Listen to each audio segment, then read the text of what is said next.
Ooh, we're live. We're live. I've never done this before.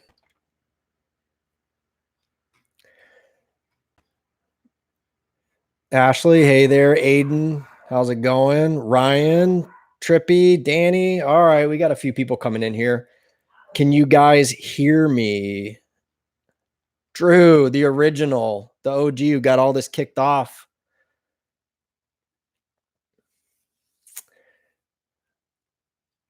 Yes, you can hear me. Okay, good. I don't know. And tell me, I've got my USB mic plugged in here, so I hope it's loud enough and it's working. Oh God, Quonk's in here. You and your daddy comments, it's so weird. The sad part is I don't know if you're a guy or a girl. I don't know if you're gonna tell us or not, but be my daddy.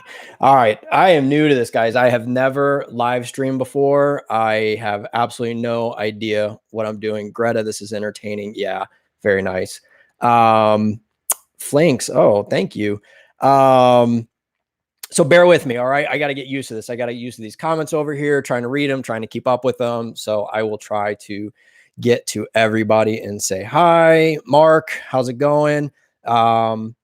And questions and whatnot. I figure one of the other things I'll do here as I get some people in the live stream, Gauls is sponsoring the giveaway for 50K. And they sent me a box of all kinds of stuff. I actually haven't even, I just opened it. I haven't gone through everything. So if you guys want, I'm figuring I'll probably open that up and go through everything and show it here on camera of everything that's going to be in it. It's a lot of stuff from what I can see so far. So Carson, how's it going? Matt W, Century Servers. This is hard. I don't know how people do this, like to keep up with all this stuff. Hold on. Can I scroll back to see? There we go. There we go. All right. Come race on the bridge, trucker. What bridge? You shouldn't be racing. That's illegal.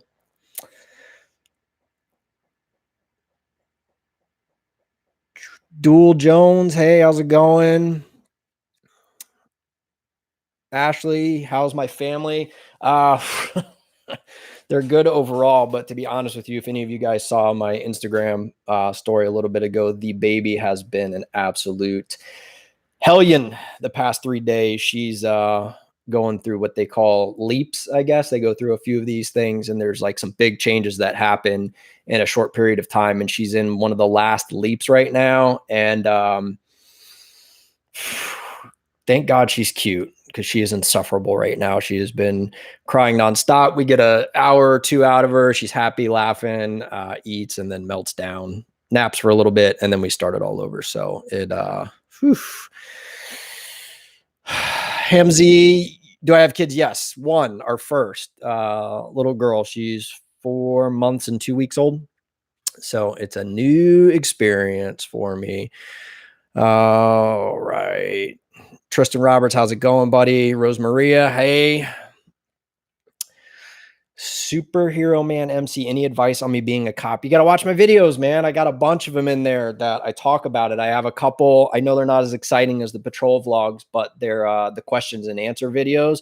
And I get the same questions over and over again. So the most common ones are like, what can I do? Do I have any tips or tricks for how to become a cop? And I do. And I have them in those videos. So if you watch those, I'll probably answer most of everything. But my biggest one right off the top of my head, and I say this over and over and over again, is for anybody who's interested in law enforcement, especially I know a lot of my followers are younger, 16, 17. They're in high school. I read all your messages, guys, and everything. So I'm big on this. Wait, don't rush it. All right. Yeah, you can be a cop in most states at age 19, but the way things are going right now, the social climate we're in, a lot of agencies are not hiring at 19. You could pick up a job as a corrections officer working in the jail, which I know a lot of people don't want to do. But here, the corrections deputies, they actually make the exact same amount of money as the deputies, same benefit, same retirement, everything. It is a foot in the door, and you learn how to deal with people and things like that. So for your younger guys, it's something to consider. I know a lot of people don't want to do it, but it is a foot in the door. So Alexis, you want to be a cop and you're joining the military. That's another good one. My recruit, I just finished with recruit this past Friday. So that's why I haven't been able to film. Unfortunately, I don't have anything for the patrol vlogs, but that's another piece of advice. Now, look, I didn't join the military. It's not for everybody. However, if you were teetering on that, if you are in, the 18, 19-year-old range, it's actually a really good thing. You join the military, you get life experience, they pay for all your stuff, you get medical, all that. And then a lot of agencies like that. They like to see prior military because they know you're going to have life experience. They know that you're going to have good decision making and have been in stressful situations. And that's a big thing for a lot of the younger recruits that struggle.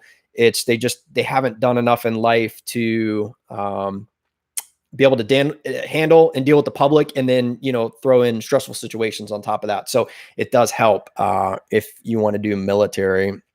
Do you need training to be a jail guard? Yes, you do. It's an academy similar to the police academy, but it's an abbreviated version of it. Basically, you learn a lot of the legal stuff. You do the high liability stuff as far as like defensive tactics and everything. But I don't remember for sure if they do firearms, but I don't think they do. But like I know they take the driving out. You don't do the driving in the corrections academy. So it's an abbreviated version of the regular police academy. So you do get to go through it quicker. And if you cross over, you already have half the certification. So really you only have to go back and do this short crossover academy, and you get the rest of those little certifications, and then you can be a full-fledged officer or deputy of wherever you work. So that's the deal with that. I saw something about tattoos in here. Do all cops have tattoos, David? No, but it's, you know what? I don't even know if it's a cop thing. I have noticed it a lot though lately. Like a lot of the newer officers, guys, girls, everybody are getting tatted up. Now my agency is very liberal with that. You can have tattoos, you can have full sleeves, they can be exposed, they don't care. There's some agencies that are not cool with that. I don't know if the policy is still the same, but the Pinellas County Sheriff's Office here where I work, they basically had a deal where if you have exposed tattoos on your arms, you have to wear the full sleeve uniforms year round to cover them up. So, but if you get them like, like way up on your neck, your face, things like that, that's going to be a no-go. They don't like that sort of stuff because they just still, consider it kind of unprofessional, which, I mean, I'm sure everybody has an opinion on that, but I can see where they're coming from. So what microphone are you using? Sounds nice. Oh, thank you. I'm glad it is working. I'm just happy about that. It is the Rode. I can't think of the name. It's the USB mic from Rode. I think it's like the NTSB-1 or something like that. Sorry, I'm bad about that stuff. I knew all about it when I bought it. I researched it and now I use it and I can't tell you the number. So I'm bad about that. Daniel Guerrera. Hi, Mikey. How's the law enforcement career going for you? It's going. It's paying the bills. I mean, I like it. I've for those of you, who don't know or don't follow me, I've been doing it. This is my 14th year being a cop. So I'm kind of in that area where I still enjoy it. I really do. I enjoy going to work every day. I have fun. But I could tell you right now, if I won the lottery tomorrow, I'd bring my stuff in the next day and turn it in. I don't like it that much. It's just, things are changing, man. It's getting harder and harder to do this job. People are getting more and more sensitive. I'm sure any of you guys on here that follow social media and are on YouTube, Instagram, things like that, you see it. It's different. God, it makes me feel old to even say it, but things have changed. Things have changed just in the time that I've been doing this. So it's still fun. And I'll tell you what, coming from somebody who's owned their own business, I've owned 2 businesses, one on my own and one with my dad. And, everybody wants to be their own boss, and it's great. There are definitely benefits to it. However, you are responsible for everything at the end of the day. You have to make that money. You have to pay those bills and put money in your pocket too. So there is no guarantee unless you have a product or a skill that's just very, very in demand. It was very stressful. I could tell you this, when I owned my sign shop, when I did that, uh, I was making I was paying the bills. Let's just say that. Okay. And what a lot of people don't think about is when you own your own business like that, you are doubling for the most part every of one of your life expenses. Okay. For me, I had a storefront. So now I had rent, or actually a mortgage, because I bought the building. I had a mortgage at the building. I had a power bill at the building, telephone, internet, yada, yada, name it, name it. And then I have all of that stuff at home too.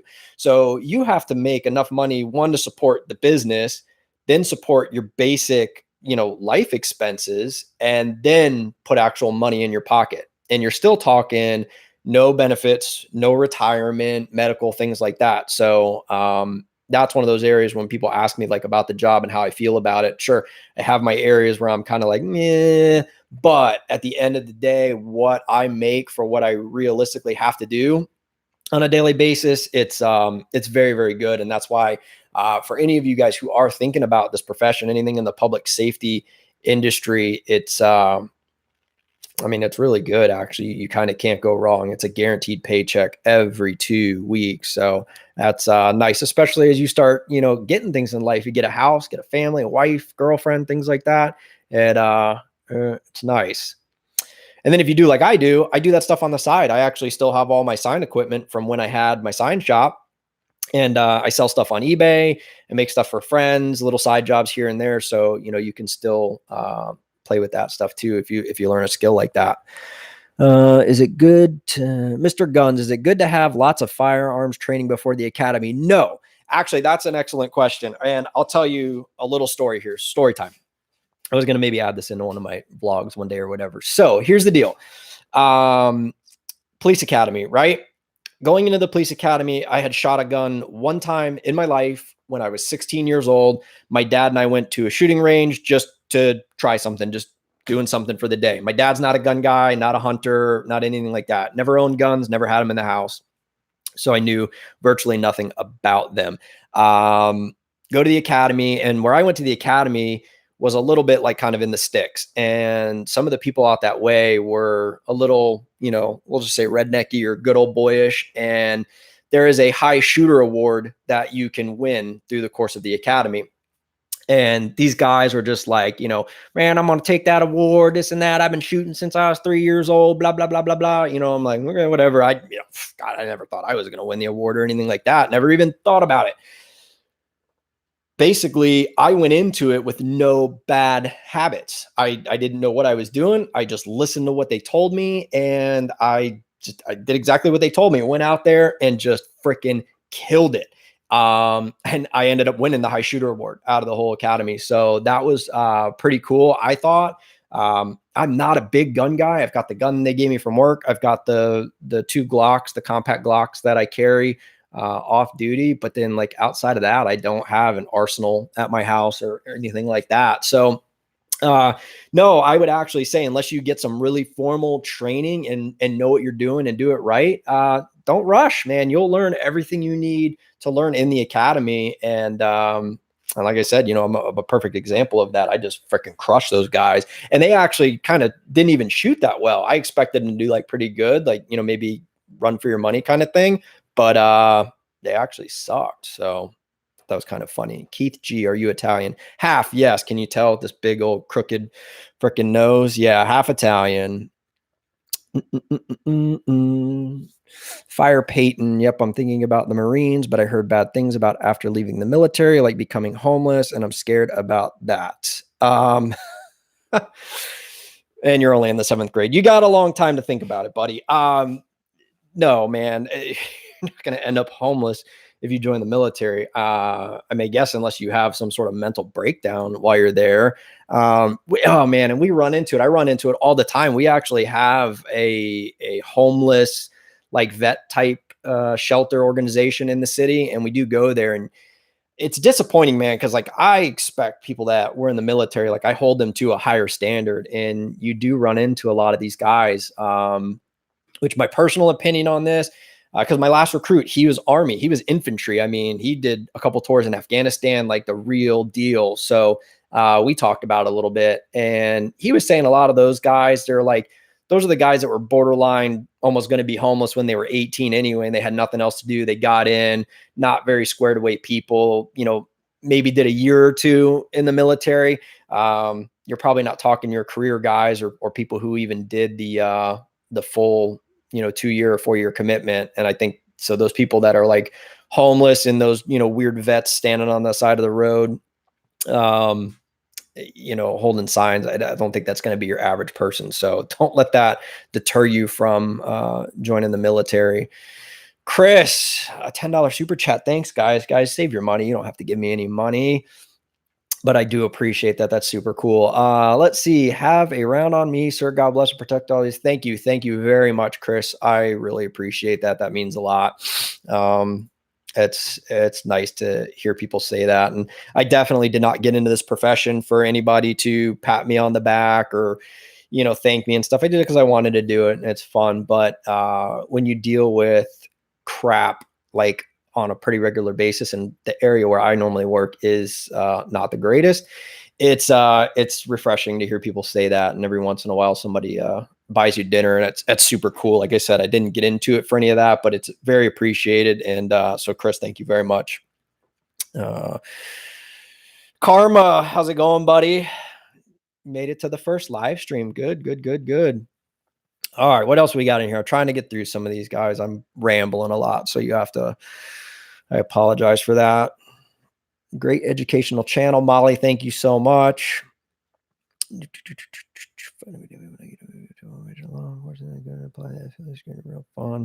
FBI, yeah. So you know what? That's another question I get. A lot of people, they say like, "Hey, what do I have to do to get into the FBI?" Things like that, and that goes hand in hand with my advice about a degree. A lot of people telling me, "I'm in school for my criminal justice degree," yada yada yada. Look, here's the deal. A lot of agencies do want degrees now. My agency has a minimum of 60 credit hours or a 2-year degree. So you don't have to have an official degree, but you have to have like the equivalent of the 2-year. Our chief is very big on education. A lot of the hires that we've had recently, that people have had 4-year degrees or prior military. That's another thing. Like it's even Steven when it comes to that military or degree. But unless you truly have aspirations of trying to go federal, like the FBI, Secret Service, things like that, I would recommend not getting a criminal justice degree. Okay. I do not have a criminal justice degree. My credits are in just nonsense stuff or whatever. And I could tell you this right now, you absolutely do not need that to be a cop. To be a regular road cop or detective, which is just a different version of a cop, you do not need that. You need some basic common sense, a little bit of life experience, being able to talk to people, and that's that. A criminal justice degree is not going to help you in this profession, in my opinion. Now, if you have aspirations of moving on and doing something else later, you want to be a lawyer, like I said, FBI, things like that. The FBI likes things like that. They like a criminal justice background and everything, because you don't even have to be a cop to do that. I've known people that have gotten hired on at the FBI and they just have a 4-year criminal justice degree and they go right there. We actually had one officer from my department leave and go to the FBI, and excuse me, a couple of us talked to him a couple years after, and I think he liked it for the financial aspect of it, but outside of that, the guy was like filing paperwork and boxes and stuff. I've the little bit of run-ins that I've had with FBI type people, I'm not impressed. Unless you're on some special TAC team with them or whatever. Like, these guys are more clerical workers type of thing. They don't have the running and gunning street smart skills that we do. I would take a regular road cop as my backup going into a situation any day over somebody in the FBI or Secret Service or anything like that. So Christian Broker, $5 super chat. Thank you so much. Any thoughts on hand tattoos and law enforcement? Love the channel. We just talked about the tattoos a little bit ago. Back to that real quick. I don't know. Things are changing a lot now. Tattoos are becoming a lot more common, so you probably have less issues with it. But you may want to be careful about it. Like I said, the agency here, if you have visible tattoos outside of the sleeve, you have to wear the long sleeve shirt year round. If they're on the hand, you can't really cover that up. They're not going to make you wear gloves. So I don't know. It could affect you depending on how strict the agency is. So I would maybe avoid it unless you just really have to have something. But that's that. So, all right, what else we got? What do we, gaming cop? Do you think pool? I don't know what that means. You're going to have to ask that differently. Have you ever been scared or nervous on a call dealing with a person? Yes, of course. It's going to be part of it. I'll tell you what, probably for me, one of the scariest things that's happened at work is when you're in a crowd situation. And that actually just happened to us last week. We had a crowd of about 20 to 25 people surrounding us. And that starts to get kind of hairy because it gets really real. And most of them are there just heckling and yelling and, videoing you and everything. But that's one of those things. If shit broke bad, it would be bad. That's probably one of the things that's been the most nerve wracking to me on my time. One-on-one with people, it doesn't really bother me too much. I'm smart about my interactions. Like I said, part of this job is a physical aspect of it. I mean, if we're gonna tangle, we're gonna tangle. I feel pretty confident in myself one-on-one with people, even though I'm not a big guy. I know I can at least handle myself until help can get there. But when you got 15 people, man, it's kind of a freaky experience if you've never been involved in something like that. So, yeah, hopefully that answers your question. Get a dollar sign tattooed on your hand. Tony Smith, opinion on open carry. That's one of those things where I don't have a huge opinion. I see pros and cons to both of it. You have the argument that if, you're open carrying and people can see it, it's going to be a deterrent. But at the same token, it can also create more of an issue because people will try to bait you into stuff. It's just like us being cops and being in uniform and things like that. We have people that try to bait us into situations just because who we are and what we do, and they want to see if we're going to react or snap or cross that line. So you run into that same problem, open carrying, you got a gun on your hip, now somebody wants to run their mouth to you. And if you know how to use the rules and regulations, you can't just pull a gun out and everything. So it could bring on more negative attention as well. I don't know. I'm really on the fence with that one. So, and I think it's going to be different for everybody. If you're a gun guy and you're really trained and you know what to do with it, like we do, it's probably fine. But I run into people all the time. One thing happens to them in life. They're like, I've been thinking about going and getting a gun. I'm like, don't do it. Like, you don't know nothing about guns. You're scared of them, but you want one. And that makes for a bad situation. How do you get sponsored by an agency? It depends. It just depends on if the agency offers sponsorships. Like my agency doesn't. They will occasionally do what they call patching somebody in the academy. So if the recruiter goes down there and they see somebody or somebody gets recommended to us that they're doing very well, sometimes they'll make them a conditional job offer. We patch them in the academy. And if we do that, basically they do start collecting a recruit salary, and they're on the books, and assuming they successfully complete the academy, then they have a job guaranteed. But some of the other agencies around here, like St. Pete PD and the sheriff's office right now, they need the body so bad. They're offering full sponsorships. So if you go down there and you apply and you get hired, they're going to pay for your academy. They're going to pay you a salary while you are in the academy, and you're good to go. And as soon as you graduate, pass the state exam, you're going to start with that agency. So that really boils down to whether the agency does or doesn't offer sponsorships. If they do, then you should be eligible just as long, same as anybody else. Where are we at here? Have you ever seen a police impersonating?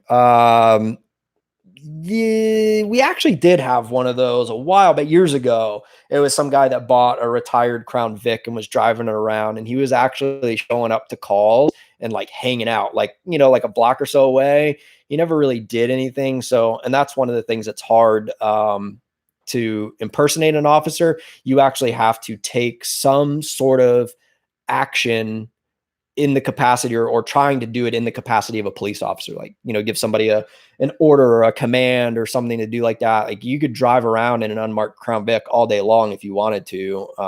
But it, that's, yeah, we don't get them a lot.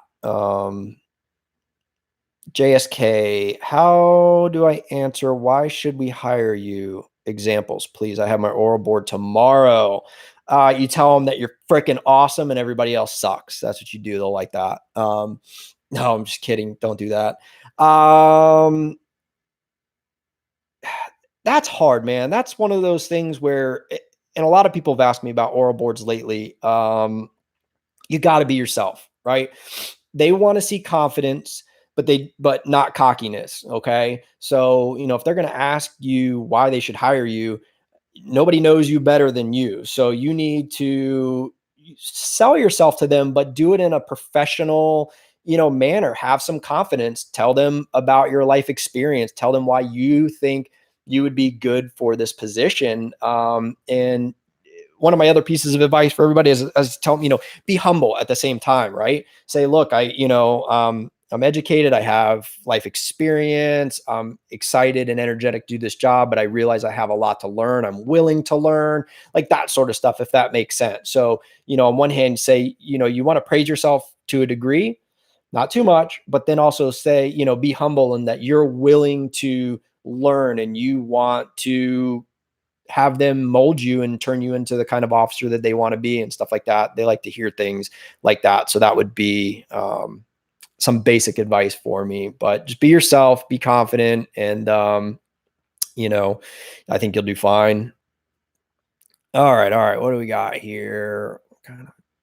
What kind of chair are you in right now? Is it DX Racer? No, it's not a DX Racer. This is like the cheap knockoff, $100 Amazon one. I found it on Craigslist for like $80, brand new in the box, still in the packaging. So I am cheap and I decided to do that. I actually do want to get one of the DX Racers to kind of compare it to this, because this one's pretty comfortable, but I feel like the DX Racer would be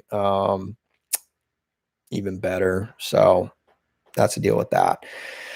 Oh, no. What is the fastest you've gone in your patrol car? I probably should not answer that on a live stream. In fact, coming up here soon, I've been starting to piece it together. You guys ask me over and over and over again, why don't I code to any of the calls in my videos and everything? So I'm doing a whole video on that, talking about responding code 3, what the deal is with that, when we do it, when we don't do it, why I don't do it in the videos, and things like that. So it's, yeah, that's kind of, I'm going to cover that in the video. I won't get too much into that right now. Christopher Deek, which county is hiring? I don't know where you are. My county is Pinellas County Sheriff's Office. They're hiring like crazy. City of St. Pete's hiring like crazy. So if you're in the Tampa Bay area in Florida, those would be your two number ones. If I build my own whirly bird, are you going to fire me down? No, because you'll probably crash it if you just build it on your own. So you'll take care of that yourself. What sign am I? I'm a Taurus. May 19th is my birthday. It's coming up soon. So you guys can find my P.O. box in my thing and start sending me birthday cards now if you want. Just kidding. Oh, hello from Arizona. Hi from Arizona. It's earlier there than it is here. Indiana. Country boy, how's it going, buddy? Haven't talked to you in a while. I see all your messages. I see all the stuff you're doing on Twitter. You guys are killing it on there. Oh, Brandon, how's it going? How would I deal with sovereign citizens? That's hard, because that's like I was telling you before, that a lot of these people, they just try to bait you into stuff. And I'm just over that. It's not worth it, man. After you've done this for a while, you start to pick your battles. And you just realize a lot of this stuff's just not worth it. So your sovereign citizen type people, they want the attention, right? I mean, they're wrong trying to say, oh, I'm traveling, I'm not driving, whatever. I could care less. So, one of the things that I've learned is to pick your battles. So it would really be a situational thing. If I get somebody who's just running their mouth a little bit here and there, then, I try not to make mountains out of molehills. So I probably just address whatever the main issue is that I'm dealing with. But at the same token, I let people set the stage. You've seen in some of my videos, I come in nice, right? I can always become an asshole. It's very, very hard. And this would be one of my lessons to anybody who's aspiring, police officers. It's very, very hard to go from being an asshole to now try and be nice to somebody. So I come in nice as pie right from the get-go, and I let the person set the tone because I can go any direction you want to go. We want to stay nice and friendly. We'll keep it nice and friendly. You want to turn into an asshole? I can be an asshole. So that's my thing with that. So the sovereign citizen, same thing. If they're being relatively polite, but just want to talk about what they think their rights are or whatever, then, I'll let them waste their breath. It doesn't matter to me, but I'm not going to get into a pissing contest with them. It's just not, work. Mark, is it easy to get your concealed carry permit in your area? Yes, it's actually too easy. If you ask me, it's actually pretty scary. It's like a couple hour class, and I am pretty sure, and I've heard this from multiple people, you go to the range because you have to fire the gun, but literally you go there and like shoot one round to say you operated the gun. Most of your like places that do a good class or whatever will have you do more shooting, but like as far as the raw requirements, that's all you have to do in a little class. So it's actually really scary that people like that could be running around with guns. So here's a good one. Steve Kruger, curious on how much do you enforce turn signals? I feel police don't enforce. Oh, you're a turn signal supporter. Oh, you're not going to like my answer because it's never. I don't think I even use my turn signal most of the time. My recruit that I just had, he used it for everything. Jesus criminy, like everything we did, and just click, ding, ding, ding, ding, ding, ding. Oh, it drove me insane. If you live in Florida, you'll know like Florida is not a big turn signal place. We just don't use them. And what a lot of people are mistaken about is when you have to use your turn signal, you actually do not have to use your turn signal for everything you do. The only time that by law you are technically required to use your turn signal is if the maneuver that you're going to do is going to affect other traffic. So if you're on the road by yourself or the next car is 3-4 car lengths back or whatever, you by law, you do not have to use your turn signal to change lanes or make a turn or anything like that if you're not going to affect other traffic. So yeah, I don't mess with it. I just don't have the time for it. It's like tag lights being out. Sure, it's a stop. You can make it, but there's so many things going on out there. It's hard to, you drive yourself crazy if you try to even begin to enforce stuff like that. So,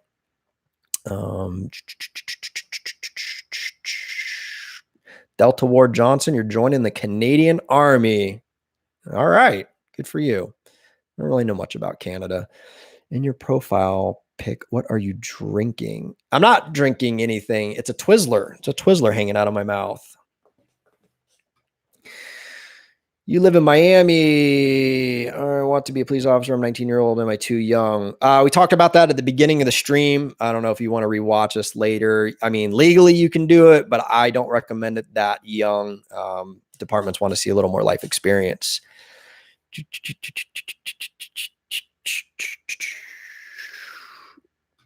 Oh, what is it like? Okay, Jaden, what is it like to get tased and pepper sprayed? It's horrible.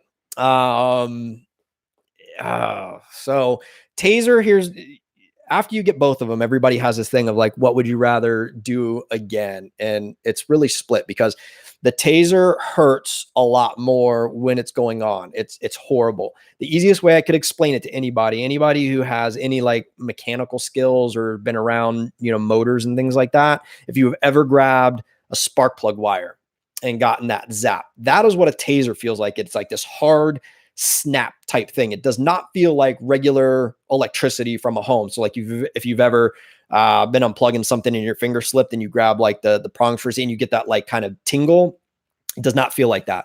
So if any of you guys are curious, go grab a spark plug wire and that'll give you a a little hint of what a taser feels like, because you just multiply that by like 10 times throughout your whole body.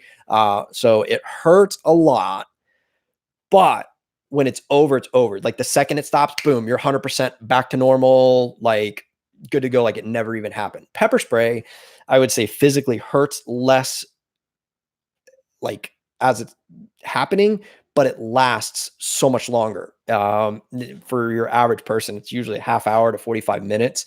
You really can't do a whole lot about it either. You can wash it out to a degree, but it has to run its course, and your body has to like kind of filter it out with like the snot and the mucus and everything. So what really sucks though is you get done, you think you're a little better, and then like you go home and take a shower later and the water reactivates it. And here's a pro tip for anybody who goes to the academy, and I'm sure they'll tell you this there, but do not just jump in the shower and wash your face off, because what is burning up here will work its way down and start burning you in other less than desirable places. It hurts a lot. Christopher D, do you know what the process is for lateral transfers for your department or Pinellas County? I don't know exactly what you mean. If you're talking about becoming like a detective or a specialty unit, the way that works at most agencies, and specifically at mine, is if there's an opening, they'll put out an announcement that says, hey, we have a spot open for K9 or the detective bureau, whatever it may be. You fill out a memo that says, hey, I would like to be considered for this position. And then you interview for it. You actually do almost like a little oral interview with usually 3 people. It's like a sergeant, the sergeant of that unit, and then maybe a lieutenant or something. And that's what everybody does. And then they make their selection after that. And if you get selected, you start doing that. Again, I can't speak for other agencies up north, things like that. But here, like becoming a detective is not a promotion. It's not considered, it is like you mentioned, it's a lateral transfer. It's just a different specialty within the agency. They are not higher than patrol or over patrol or anything like that. It's literally, you're a cop. You're doing the same thing. So imagine this video footage of the burglary. We get suspect information. We write up a report and we send it off, and then we move on to our next call. The detective has the time to take that information and do all the follow-up. So now they go and, print out that photo and create an online thing for it, send it out to the department, try to see if they get fingerprints back, stuff like that. So all they're doing is the second portion of the investigation that patrol does. It's not that fancy. It's not that hard. It's just it's just the second half of it. So that's the deal with that. Because you love animals, do you want to be a canine officer? No, I don't. Maybe 10 years ago or whatever. Here's why I say that. It's a lot of work. They train more than they like actually do work. They are constantly training and training and training and keeping the dogs up to par. They have to do it. If they don't, the dogs won't be as reliable and everything. So it's a lot of work. And the dog, I mean, I hate to say it, but it's a tool. It's like your gun type of thing. It becomes a tool at work. I mean, obviously they have bonds with the animals and everything like that. But a lot of the guys, if they have other family pets and kids and things like that, their canine stays outside in like, they'll usually build, a little kennel type thing out there, and the dog stays locked up. It doesn't, mingle with the other pets and all like that. Cause a lot of them are aggressive, and not all, some do, but so it's not, like, yeah, I love animals, but I love having my dogs, sit on the couch with me and hang out and chill. So it's kind of like, a different sort of thing. So not super interested in that at this point in my career. Where we go? Oh man, I'm getting behind, guys. I'm sorry. Bear with me.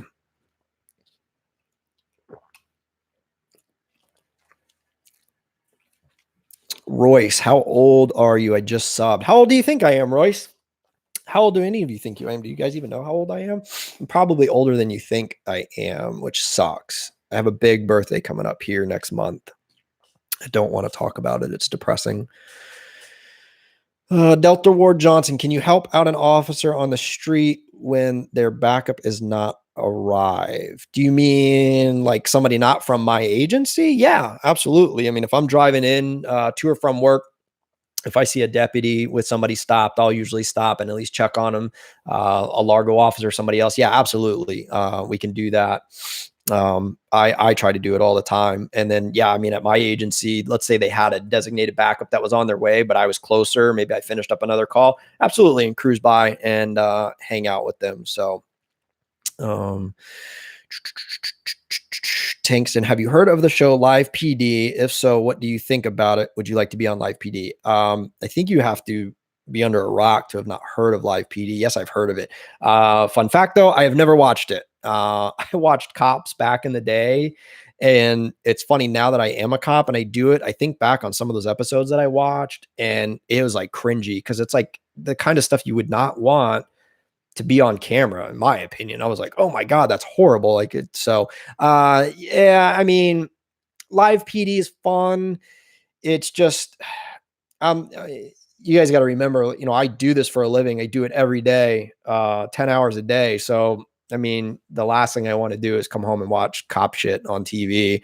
I hate to sound negative, but I get my share of it at work. The only drawback to Live PD that, I have is they cherry pick the fun stuff. And, that's kind of one of the reasons why I have my channel. And I know, some of you guys, I've had comments be like, oh, you should film this and film that, and I'd like to, but the idea is like, this is what we do on a normal basis. 90% of our job is what you see in my vlogs. It really is. I mean, unless you like work LAPD, but Live PD and even the show Cops. So here's a fun fact about Cops I learned years ago. They said on average, it took a month, 30 days of filming multiple camera crews and multiple cruisers to make one 30-minute episode. So that should kind of like give you a little bit of an idea. I mean, that is a lot of time on the road, a lot of hours of filming to make 30 minutes of actual watchable footage for their like insane running and gunning foot pursuits and all that. So that'd be my only thing about Live PD is it's not really an accurate representation, but it's a good show type of thing.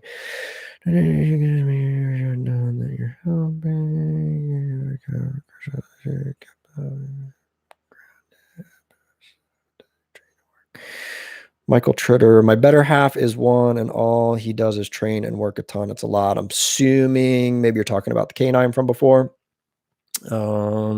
Shogun from New Zealand. How's it going, buddy? That's a far, far place away from here.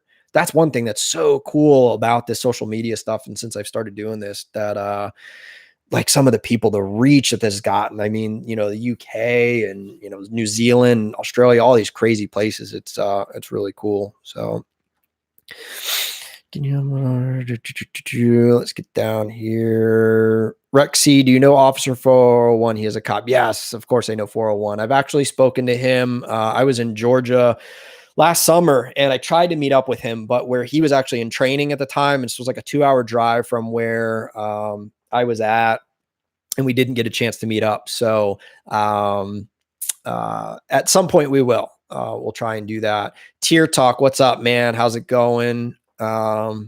Huge supporter there. This guy's always saying what's up and supporting the channel. Thank you so much for that.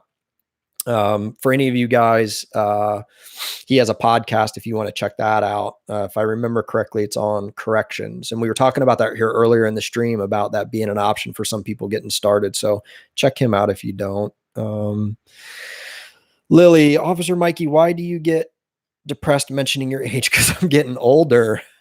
I know it's just a number, but I don't like the sound of it. I remember my 20s.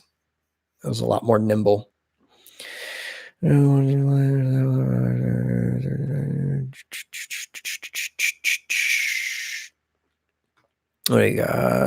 you go to college for law enforcement? No, I did not. I just have a general 2-year degree.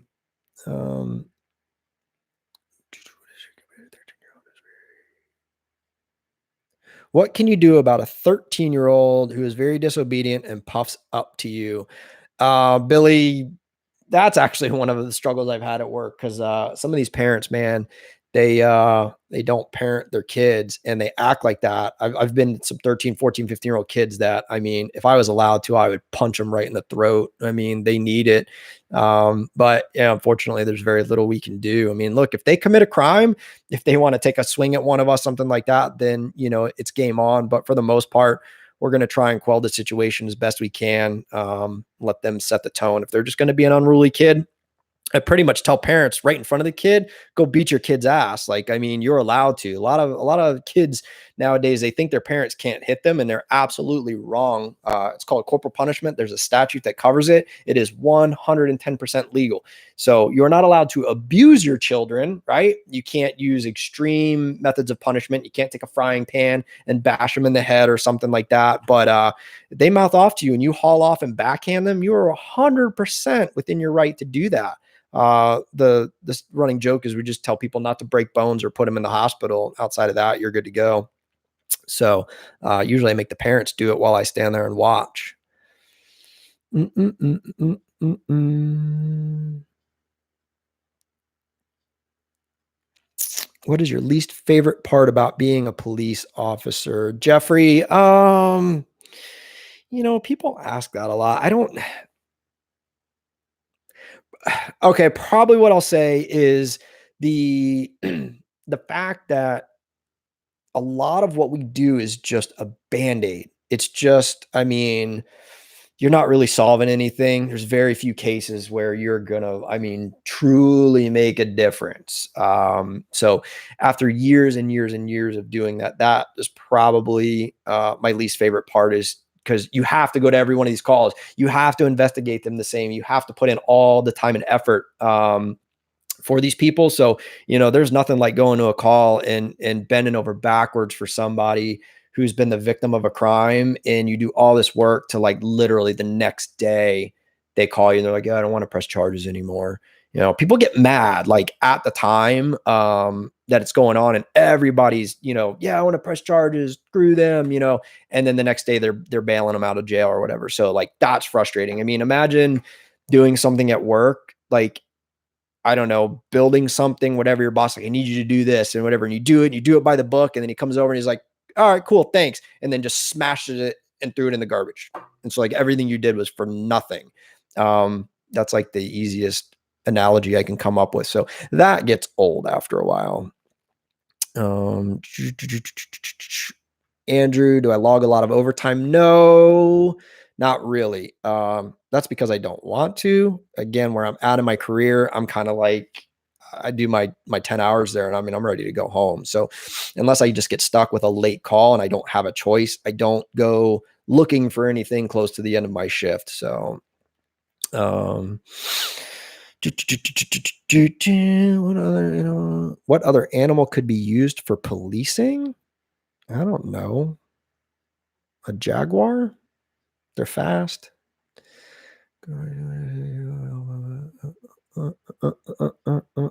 How often do you get called in for a homicide? Never. I'm not a homicide detective. So regular patrol, I mean, unless we just had like some crazy off the chain, like, mass shooting that happened, patrol's not going to get called in from home for normal stuff that happens like that. Now, if you're a detective and you're a detective in the homicide unit, then anytime there's a homicide, a suicide, overdose, things like that, if it happens, in the evening or nighttime hours, then one of them is getting called in for it. So it can actually happen quite often. T-Man 21, where I just lost it. Do you hate writing police reports? Nah, not really. It's one of those things you get used to, and once you learn how to do it, I mean, you just do it, just part of the job. McFlynn, thank you for the super chat. Watched all your videos. Do you know verbal judo? Yeah, man. If you watched all my videos, you should know that, man. That's talking to people and not making a situation worse than it needs to be, because we all have officers that we know that can do that, and everything will be nice and calm, and then they come along and woo, it gets bad. So yes, I know my verbal judo, like a black belt in that shit. Am I a supervisor? No, I'm not a supervisor. I'm a regular patrol officer and I am a field training officer. Man, I'm sorry, guys. I'm trying to get used to this comments thing. I try to roll through them and then all of a sudden it jumps and I lose stuff. Do you ever quit cars? Do you ever deal with freelance press people chasing your calls? No, rarely. We actually have a couple people in our city that do that. And they're very, very respectful of it. In fact, it's kind of one of those things like they're so respectful. We like them. They're nice people. And one of the guys, I don't, for any of you that remember, I mean, it's years ago now, but the whole Hulk Hogan incident with his son, where he crashed that car on Court Street and everything. One of the guys, the main guy in our city who does that stuff, was the first one on scene and got all those and sold the pictures and the videos to TMZ. And he used that money and he bought a yellow Hummer. And so he has like all of his logos on the side and everything for what he does. So actually I haven't seen him in a long time, but you know, as soon as that yellow Hummer would pull up, like you knew that's who it was. And that was the guy. So it was always kind of funny. But again, super, like the guy is super pro police, like very professional and polite to us, stays out of our way. So it's I mean, you know, when you treat people good like that, it's like kind of hard to not like them, you know? So what do we got here? Are state benefits better than county? We're really equal. It depends. And it goes up and down. Like we just got a new contract and it's awesome. And I think it actually put us ahead of everybody else in the county as far as pay goes. But then usually what will happen is like the sheriff's office will use whatever we got as part of their negotiation. So then the next time they're usually a little bit higher. We've always been like, you know, real close to one another. It's kind of, you know, like a little flip flop each time. So Drake for the super chat. Thank you. Love your content, man. Love to do virtual ride alongs with you. I would like to eventually do a ride along in real life with my local department. Any do's and don'ts during a real ride along? Excellent question. And actually another one of those things I have on my list to make a video about. Yeah, if you guys do a ride along with a local agency, I mean, I want to say it's like common sense stuff, but maybe for some people it's not. Be respectful. Be respectful of the officer and his space and what's going on. You have to remember our cruiser is like our office. I mean, we live in that thing 8, 10, 12 hours a day. So you know, when we let somebody come into it with us, it affects our entire day, right? I could tell you as an FTO, you know, like when I have a recruit, things are completely different, you know, where I go, where I don't go, because obviously we have to go and take calls. You know, I have a routine like a lot of officers do. You know, you get settled in your car, maybe you go to the gas station and you get a drink or a coffee, and maybe you go sit, read your emails. And a lot of us get like a routine. So when somebody gets in the car with us, it completely throws that routine off. And, you know, in a way we almost have to, or I think most people feel like we have to entertain that person now. So it's a big change for us. So I would say just, you know, be respectful of their space. Ask questions, but don't ask too many questions. You know, ask reasonable, like realistic questions. I could tell you, you know, I've been very, very fortunate of all the ride-alongs I've taken over the years. I only had one of those people that got in and like, you know, the first questions are like, have you ever shot anybody? I mean, like if you have a mentality like that, or you even think about asking something like that, you probably shouldn't go on a ride along because you're going to piss somebody off. But you know, yeah, you want to just be careful with like the personal type questions. And, you know, again, most officers like sharing what we do with people, but they want them to have a realistic opinion of it. So if, you know, if you go in and you're just wanting to know about police chases and like all the crazy wild stuff, then the officer's probably not going to think you're very serious. And it's, you know, probably going to make it a little different. So, you know, yeah, but if you have genuine questions and everything while you're in the car, definitely ask. Most of the people who take ride alongs are either training officers like me, or somebody who's willing to do it, because we have a ride along list and only those officers who are willing to take people get riders. Most guys don't want riders in their cars. So if the person is willing to take you, that means they probably want to share the job with you and would be willing to talk to you. So just, you know, be respectful of anything you say or do while you're in there. Uh,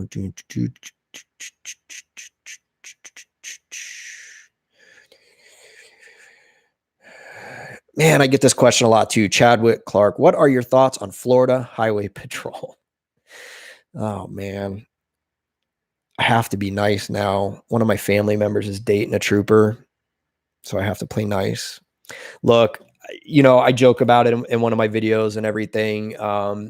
It's like a lot of jokes. So you joke about things because they're true. Sometimes troopers, look, they've got the badge on. They're doing the job. They're putting themselves out there. They're in the public service industry, public safety industry. God, I can't talk. So I support them and respect them.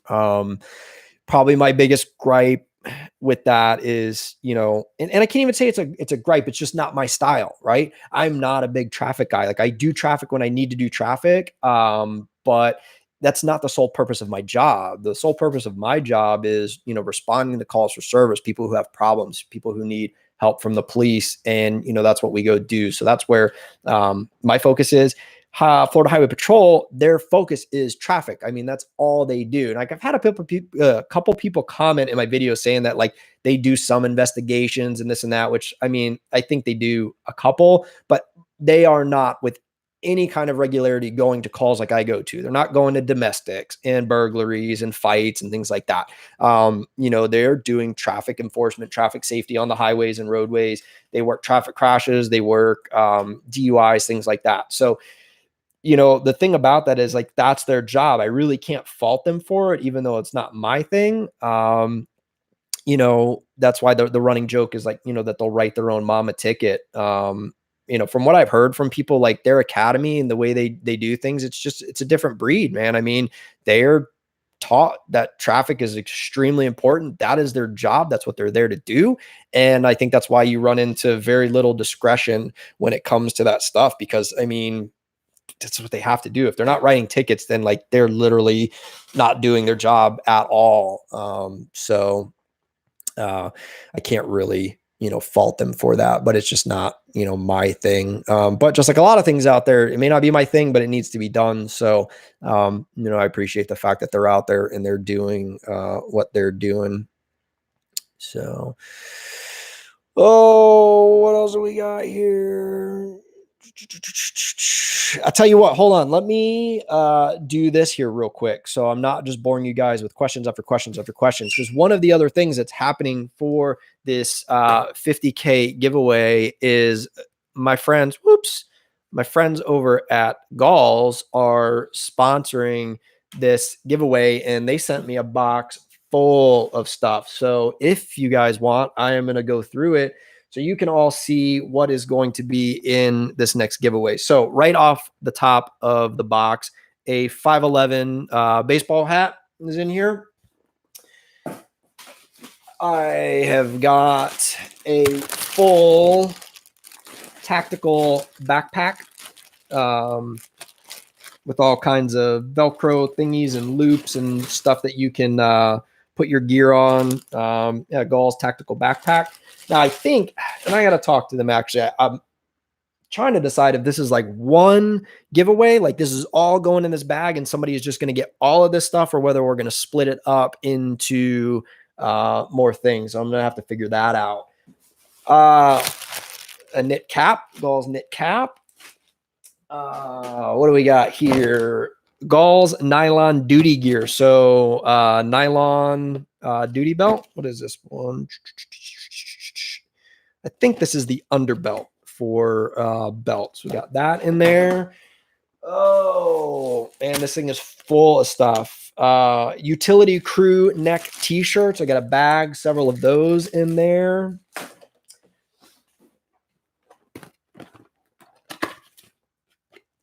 Another one of the flashlights with the 2 wand cones in there. That's going to be in there. Double locking handcuffs, a set of real handcuffs. Those are going to be in there. Oh, man, there's stuff all in this thing.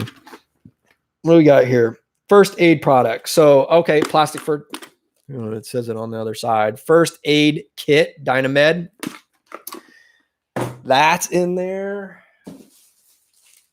What do we got here? What do we have here? Gall's general use pouch. So it's a general use pouch. I don't know what it is. Maybe it's like a fanny pack, if anybody still wears fanny packs.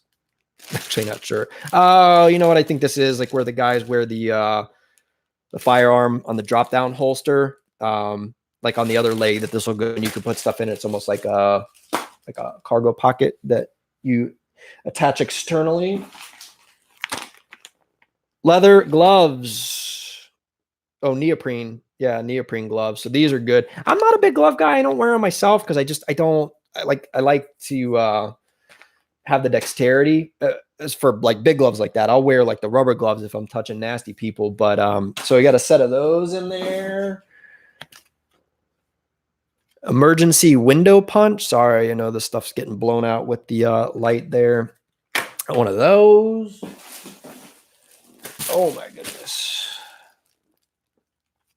A Gall Street Pro organizer. So for any of you guys that are cops or have seen in the cruisers, this thing like hangs over the passenger seat next to you, and it's got a whole bunch of pouches and pockets and things for your gear and flashlights and paperwork. And man, this is like some cool stuff. I don't even have one of those things.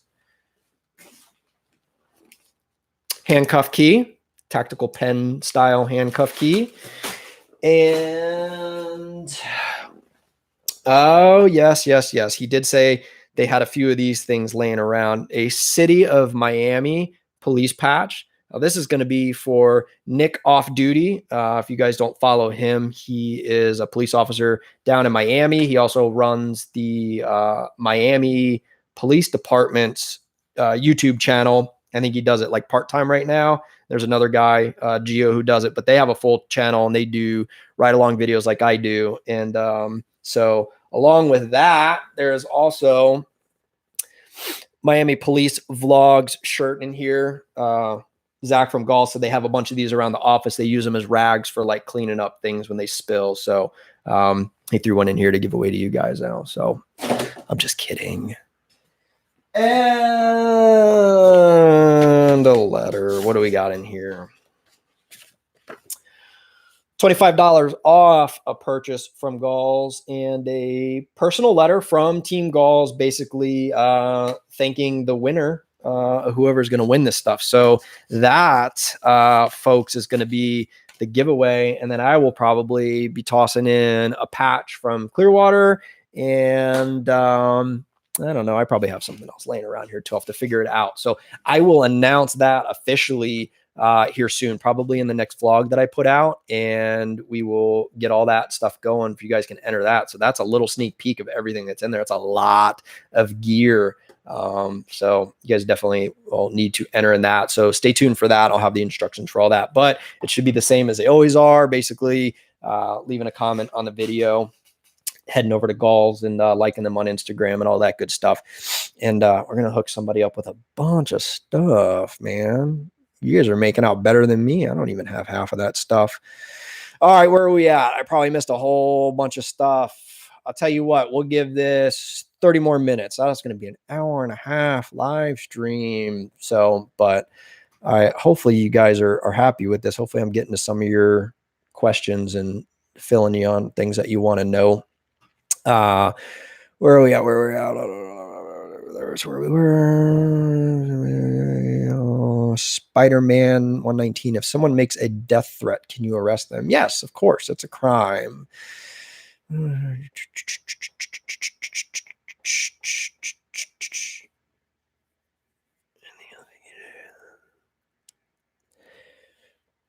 Z-Raya, I want to be a university police officer other than internships. What do you recommend?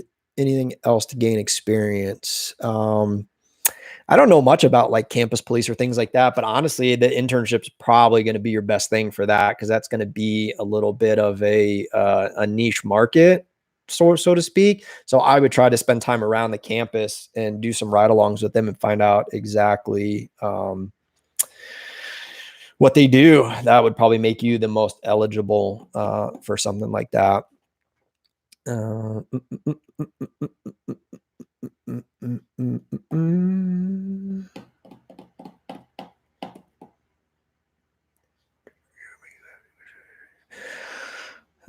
Passion Galagos. What inspired you to become a cop? Oh, I think I talk about that in one of my videos, but real quick, I don't know. It was just something I was always interested in doing. Back when I was in high school, there was a girl who lived in my neighborhood whose dad was a deputy with the sheriff's office.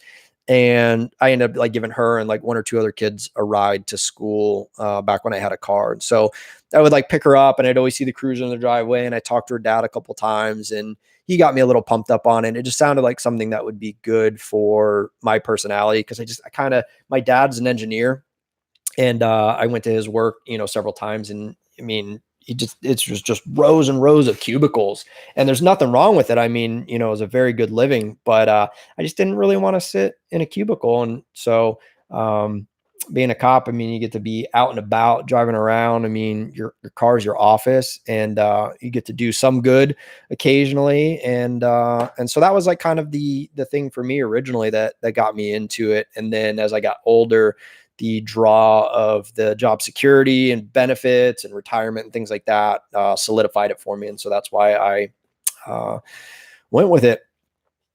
Would you support an assault weapons ban? Absolutely not. No point in it. It's one of those things where people are going to do bad if they're going to do bad.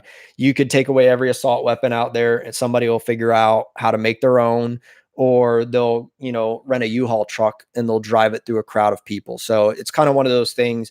The bigger problem is the people who are out there wanting to do harm. It's not the guns. They'll find a way to do it. So it's not going to affect anything. So I don't think that would solve anything. I don't think it would be good or of any benefit. Country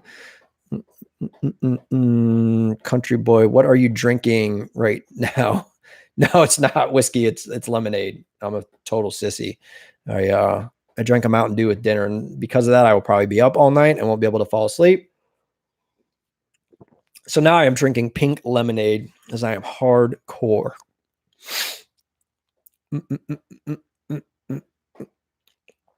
Unknown. Are you required to carry a weapon off duty? No, actually, we are not. Some agencies do, but even with that being said, I don't think they really have a realistic way of enforcing it. Obviously, if something happened and you didn't have your gun and it came out later, you could probably get reprimanded, but no, we are not. And honestly, for my first probably 5 years that I was there, I did not own or carry an off-duty gun. Like I said earlier in the stream, I just wasn't a big gun guy. I never owned one. My parents have never owned one. Didn't really think I had a need for it. And then, I talked to some of the guys in training out there and they were on my case about it and they made some pretty good points. And I was like, yeah, you know what? You're right. Part of it, I was being cheap, to be honest with you. I didn't want to spend $500 on a gun at the time. I was buying other toys and motorcycles and cool things like that. So, but I did, I folded and got one and now I carry one. So most of the time I actually don't carry it all the time. There are certain times that I don't, but on the greater majority of the times I do. What do we got up here? James from Florida with the super chat. Thank you so much, James. There is a chatter here, Michael, somebody who is posting what he claims to be your address and phone number. Might want to ban him and look into getting a mod on your next stream. Oh, okay. I didn't see that in there. I'm not good with this stuff. I don't know what a mod is on my next stream. And so far my phone hasn't been ringing, so I'm going to probably go out on a limb and say it is not accurate. But if you want, maybe email me or something. If you could send me the info that was on there. I haven't seen it pop up on here. My business emails like in my YouTube stuff, and it'll be in the links for this when it's done, and I can try to look into that. YJ Productions with the super chat. Thank you so much. You're a business owner, right? How is that mixed with your job as an officer? Also, thanks for your service. Also, are you allowed to get out of your cruiser and walk around and explore? Okay. So the being a business owner and the stuff that I do on the side doesn't affect my work at all. I do it at home. I mean, literally I sell stickers on eBay. So it's really not anything that's a conflict of interest or anything with my work. It doesn't get in the way of my work. You are allowed to have outside employment. Basically you have to fill out a form at work that says what it is you're doing. We're just not allowed to do anything security related. So I cannot go be a bouncer somewhere. I can't be a private investigator or any, private security or anything in that field as a police officer. But I owned I did lawns for a while. I did that on the side. I was mowing. I had a lawn service, things like that. So as long as you're basically not working too many hours that would affect your performance at work, like you'd be too tired to come to work or things like that, then it doesn't matter. You could do, whatever you want. So what I do doesn't affect it at all. And the second part of your question, are you allowed to get out of your cruiser and walk around and explore? Yes, absolutely. In fact, my department encourages that. In fact, we have a program, it's called Park Walk and Talk, and a minimum of once a week, we have to conduct one of those. And so we pick an area somewhere in our zone or an area that's maybe been hit with recent burglaries, things like that. And we do just that. We get out of the car, we walk around, and we mingle with neighbors and talk to people. And, especially like I like to do mine in the evening at night. And so like I'll go around people who have left their garage doors open. I'll go and kind of give them a friendly reminder. Hey, we've had some burglaries in your neighborhood. You might want to shut your garage door. And stuff like that. So yes, it is actually encouraged, and we do it quite a bit.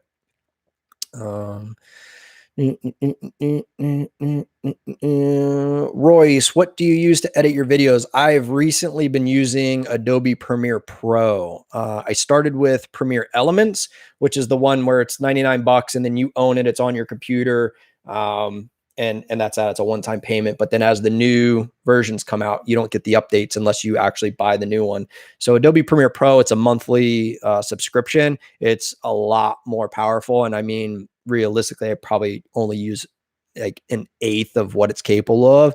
But I that's one of the reasons I even got into this stuff, is like I like doing this sort of stuff. I always wanted to make videos and do video editing and things. I just didn't know what I would make them about. So this kind of just happened. So I would like to learn how to do more with it. It's a time thing, guys. I would love to give you a video, every day if I could, but holy crap, man, life gets in the way.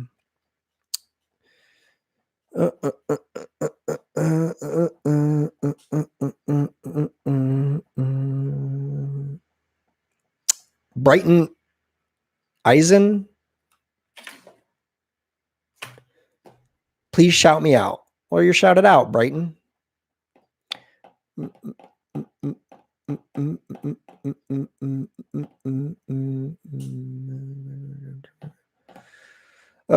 James from Florida again. Does your department face any morale issues amongst its officers? If so, what might be a way your department attempts to remedy the morale? Yeah, it happens. It happens in every agency. Look, when you have several hundred people, you're not going to make everybody happy. The idea is, though, it's that, the greater majority of your officers are happy, and, you're always going to have a few naysayers and people who bitch. So, our chief, I mean, obviously he lets me do these videos. He reviews them. He's super into it. He's super good to us, and he likes to be a part of it. So, he's one of those people where as long as you come to him with constructive criticism and or like a solution. If there's a problem, he doesn't want to hear anybody bitch about it. But if you have a solution, like, he'll entertain it. So if there's been, ongoing things over the years, like, again, he'll listen to it and they'll try to do whatever they can to, make changes. So,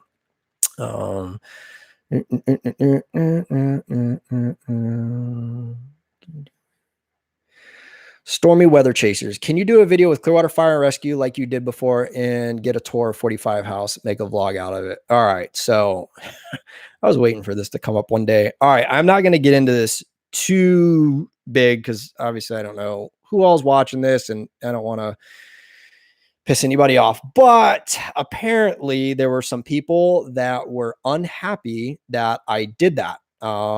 They saw the video later. One guy was in it and like somebody else wasn't even in one of the videos. They just saw it.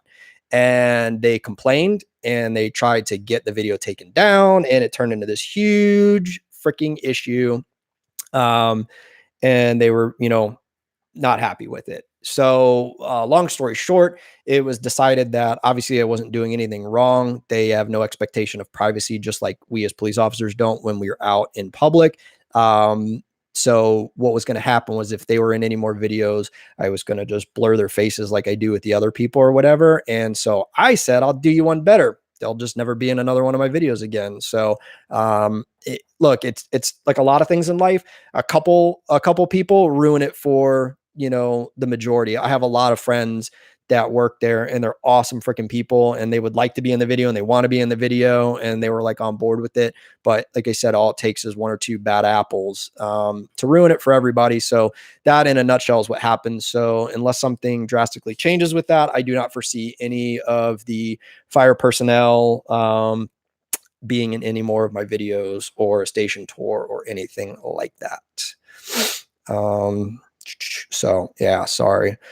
Back to blue. Are you allowed to smoke while on duty? No. Our agency is 100% tobacco free. You're not allowed to smoke. You're not allowed to chew dip. You're not allowed to do any of that stuff. So, not at all. We had one guy when I got hired who was literally still grandfathered in of when you could smoke on duty. It was so cool because he'd like roll up to calls and he'd have like a cigar. He's like just like old school, but he retired. So now there's nobody at my agency that is even grandfathered in and allowed to smoke or use tobacco products.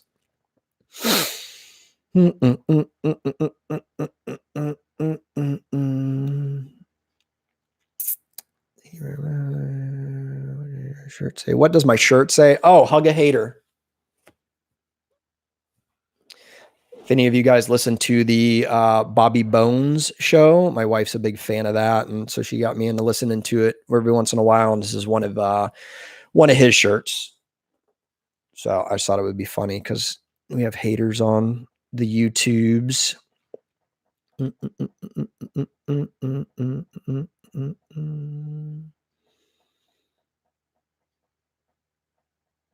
How long do most ride-alongs last? It's going to depend on the department. Ours used to be the full shift, but then because, like I said, they were having a hard time, a lot of officers didn't want to take ride-alongs. They cut them down to 4 hours, and then it's up to the officer if they want. Like if the person's cool and everything, and they want it to go on longer, then they'll let them go for the whole shift if they want.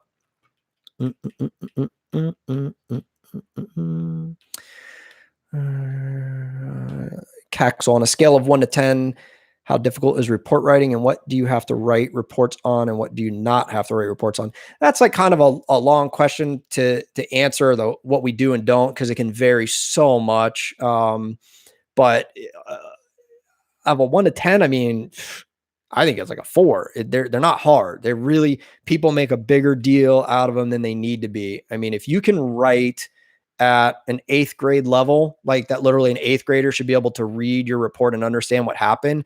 That's all you're doing is you're going to a call, you're listening to a story. Okay.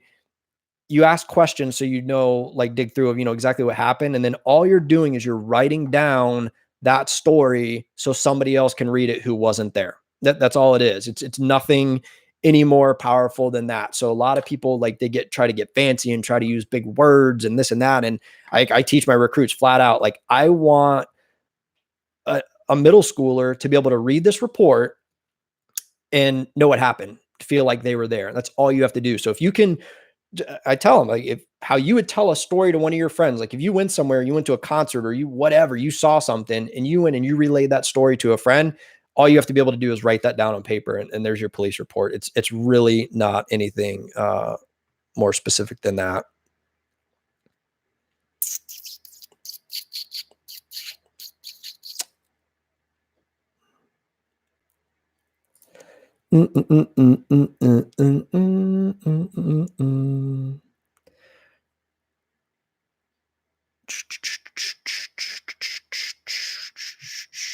Would you want an unmarked Explorer or no, I don't. The unmarked cars are just like, they're believe it or not, they're a lot harder because you just run into a lot more issues. You can't be primary in a pursuit or anything like that in unmarked cars. You know, it's just, I don't know.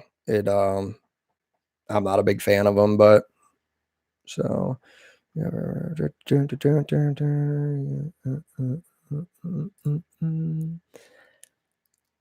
Let's see.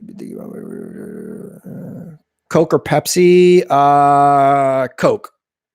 But I'm a Mountain Dew drinker, so like when it comes to Pepsi products, and I drink Mountain Dew. Royce Provencher, you're unsubbing because you swear. Good. I'm glad. If you were that offended by the couple curse words I said, then I don't want you here anyway.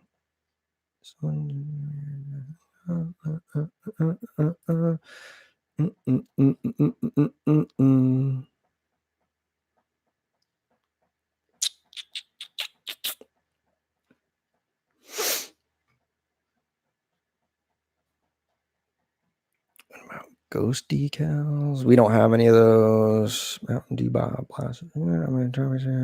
How many traffic stops have you made in one day? Not many. Usually when I have a recruit, we have to do more, but I don't know, 5, 6, something like that. Like I said, my primary position is calls for service. So unless it's a really slow night and we could just run around and do traffic all night, like I can only do traffic in between the calls that we're going to. So, all right, 10 minutes left, guys. 10 minutes left. I'm wrapping this up. What do we got?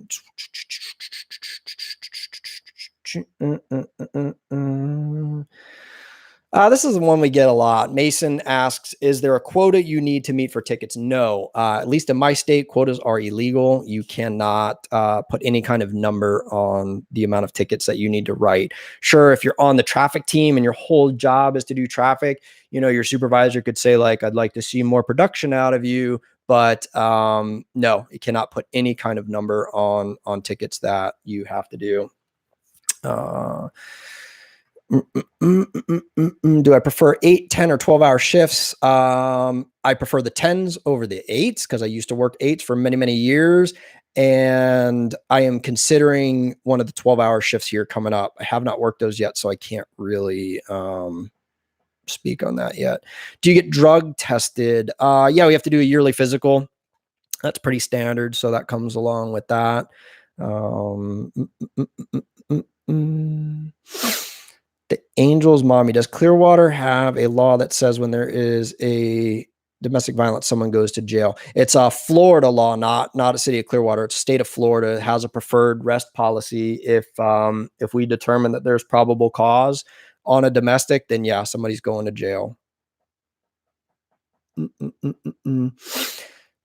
Tommy Guns, did you see the video with Mike the Cop and Patty Mayo? Any thoughts? Yes, I did actually. And if any of you guys haven't watched that yet, go watch it. I watched it when I got home from work the one night, and I was like going to just watch a little bit and watch the rest the next day. And I got sucked into it and I watched it. So mixed feelings. I think Mike did go pretty easy on him, but I mean, like, I get it. There was somebody who commented in the comment section on that video, and it was basically saying, you know, because here's the deal. In the video, Patty was like really super cool. I was actually very impressed with what he had to say and the way he said it. But then there was somebody in the comments that basically was like, yeah, he had to, because he got called out on it. And so like now that everything was out there, like he basically had no other choice. So like back in the day, like I guess he would just, you know, delete comments if people said it was fake and, you know, wouldn't entertain any of this stuff. You know, now he's admitting to it. So I see both sides of it. Either way, you got to take it for what it is now that it is done and over and he's owning up to it. And the way he talked about it, I was actually quite impressed with it. And so, I mean, it changed my thoughts to a degree. I still have, you know, a few gripes about it overall, but for the most part, yeah, I like that. So.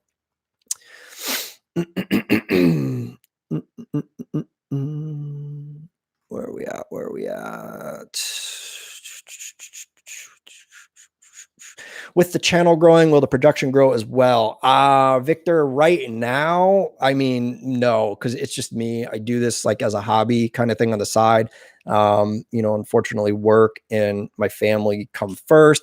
I try to do this, squeeze this in as my hobby on the side when I can. I mean, if something really changed and it got huge and I could support, more production and editor or something like that, then yeah, I would totally be down for that. Alicia and I have been talking about trying to add some series to the channel, to branch out a little bit, like maybe start doing some like real kind of like everyday man's like restaurant reviews, because we go to a lot of outdoor restaurants here, like on the beaches and stuff, and with great atmospheres and great scenery. So we're thinking about just doing like little 10-minute reviews of some of the places we go and stuff like that, and maybe add a series in like that, and to where like she might do some of the editing. So we'll see. I mean, like I'd like to do other things with the channel. I'd like to grow it and have it be like an all around thing and not just, a one trick pony with the law enforcement stuff, even though I know that is the biggest draw here. I want to keep doing that too. But, so yeah, that's for where things stand for right now.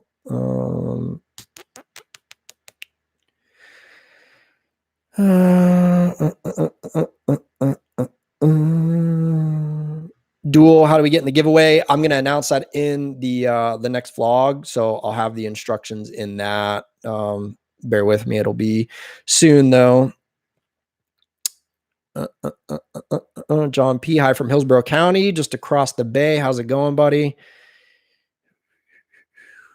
Ashley Gonzalez, can you become a police officer if you are deaf in one ear? Yes, as far as I know, you can. We actually hired a guy who is blind in one eye.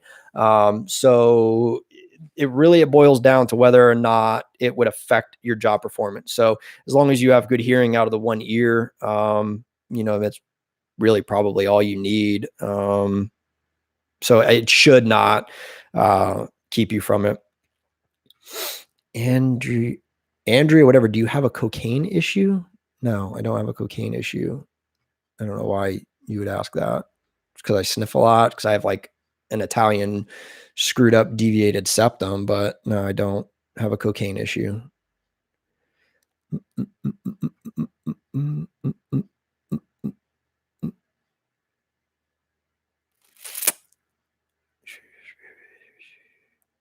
All right, Jeremy Stevens, I think you've said in the past you use dedicated transports for taking people to jail. When do you use that service? So yeah, we do. We have a transport company that comes in and picks up our prisoners when we arrest them. And essentially we use them for every arrest we make, as long as the people are cooperative enough and that there's not some sort of major delay on the time that it would take for the van to get there. If it is, then it defeats the purpose of it being efficient, and we take them ourselves. If they're crazy uncooperative, like if it was a fight and stuff and they're kicking and whatever, then once we get them secured in our car, we're not going to take them out of our car and go through that hassle again to put them in the van. We drive them straight to the jail, and then they have a welcoming committee down there, and they drag them out of the car and deal with that. So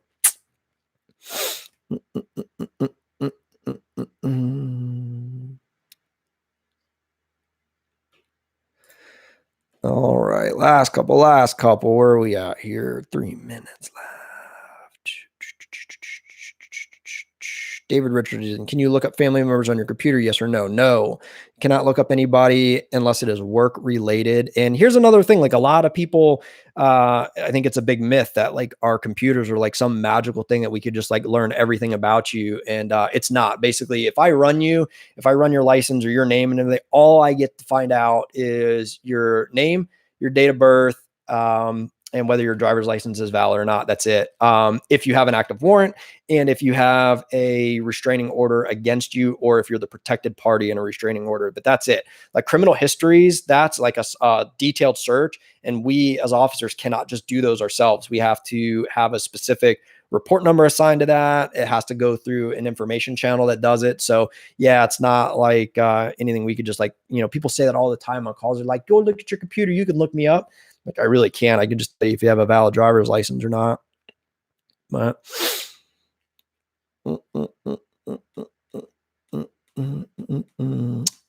What is your favorite way to relax? Either watching movies here at the house and just chilling out, or sitting out in the backyard and laying out by the pool. Boating is probably my biggest like hobby outside of work. Right now, I've been having some issues with the boat. I've been working on it, and we are actually getting ready to sell it, unfortunately. So that's not going to be a thing. But that actually probably would have been my favorite thing to relax when it was working, but it just got to be such an issue that it was stressful and not fun anymore. Maddox Adams, what do you do if your printer for your tickets is broken? You handwrite them, buddy, just like the old days.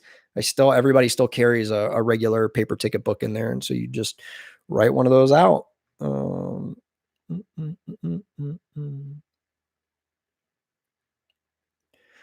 Andrew Peeman's most common vehicle model the department uses the Ford Explorer. That's what we've switched to for most everything.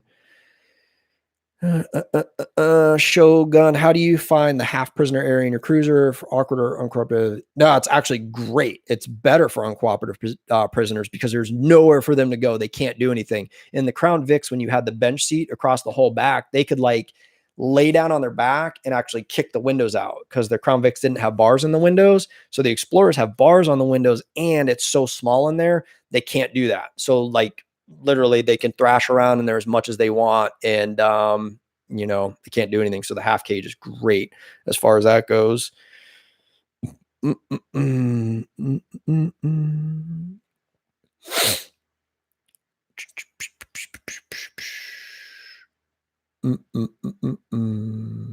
Stephen P. Is a JD a good degree? I don't know what JD degree is. Thoughts on FWC? They're cool. I like them.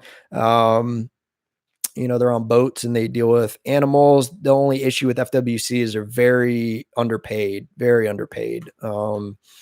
So it's entry level, but it kind of sucks because, they're doing good work out there, but they don't get paid much of anything.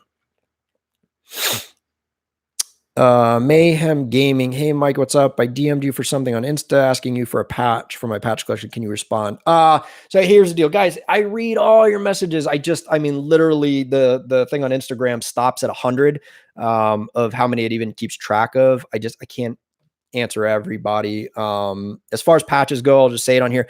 I don't have patches. I can't give patches out. They gave me a handful of them, like 5 or 6 of them for giveaways. I think I have like 2 left. So I'm saving those for the specific giveaways. My department does offer patches though. So if you go onto our website, you can get a patch. I think they charge like $3 or something to just cover the shipping. So that's how you can get a patch, but no, I cannot give you a patch. So how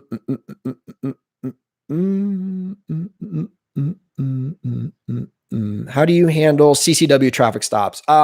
Look, that's one of those things where the people who have your concealed weapons permits are not the people I'm worried about. They're law-abiding citizens. And when I go to that traffic stop and the guy says, hey, I want you to know I've got a firearm in the car, here's my CCW permit, this and that, I'm fine with that. I have no issues with that. Basically, depending on where the gun is, every once in a while, I'll have them, like step out of the car. I'll take the gun, maybe put it in my trunk, but I don't even do that all the time. Cause like I said, that's not the person I'm worried about coming shooting at me. I mean, that's an actual law abiding citizen. So there are some case by case things, but for the most part, it's just not even an issue. So, oh, all right, guys, I got to wrap this up. Alicia's waiting for me. We're going to watch some TV and relax a little bit. Let me see if I can give Umera, is there such a thing as a part-time police officer? Yes, some agencies do have that. They're called reserve officers, and they do it on a part-time basis. So, yeah. This is a good one. Here's I'm going to end it with this one. All right. Riley Ewell. How hard is it to turn off the job when you are off duty? This is an important thing for anybody getting into this job, and they'll teach you this or they'll talk to you about it in the academy. And I think I've talked about it in my videos is you cannot be a cop all the time. All right. There are people out there that eat, sleep, and breathe this job. You cannot do that. You will burn yourself out so fast. And it will affect your life, both in relationships, family, friends, things like that. Like it just, you have to have a life outside of work. So that's something, fortunately for me, because of the way I got into this job, I wanted to do the job, but I wasn't like, oh my God, I want to do this job. Like I want to be a cop so bad, like that I can't think of anything else. So for me, it's like extremely easy. Look, when I'm at work, I do my job, I have fun with it. And that's it, man. When I get out of there, I'm done. Right. Like I said, if I'm on my way to or from work, I'll back up an officer if I see him on a traffic stop, or if I saw something just like so blatantly obvious, like that I need to intervene, I would. But outside of that, when I'm with my family, when I'm on my own time, I'll get out my phone and call 911 for somebody, but I'm not getting involved. I don't care. It's not my problem. So I turn it off, man. I have no issues with it whatsoever. I joke commonly about this, and I obviously I don't mean it, but I mean it. I was like, the city could burn down while I'm on my weekend and I would never even know about it. That's kind of how it is. Like I don't talk to my friends at work. I'm like, hey, what's going on? Is it busy? Are there calls? Like I literally have no idea what goes on in the city when I'm at home. Cause like I've had people DM me and this and that. Like I find out about it through social media because I have no clue. I just don't pay attention. So um, it is very important to separate that. And I think it will make you a better officer in the long run. If you focus on work while you're at work, and you focus on your family and home when you're at home. So, that's my 2 cents on that. So guys, that's where I'm going to end this live stream. I want to thank you guys so much. I want to thank you so much for coming and hanging out with me on this. It's the first one of these I've ever done. I hope it was okay for you guys. I hope I tried to keep up with the comments over here. I'm still getting used to all this stuff. It's new to me. I have to look into this thing where somebody's saying they were putting my phone number on here. So obviously I don't think it's right because I haven't gotten any phone calls. So thank God for that. But I will look into that and try to figure out what that is, because I'm not super techie when it comes to this stuff. But that's that. So guys, have a great night. Take care of yourself, take care of your families, stay safe, and I will see you in one of the upcoming videos soon. Please bear with me, but I will have them as soon as I can. All right. You guys have a great night.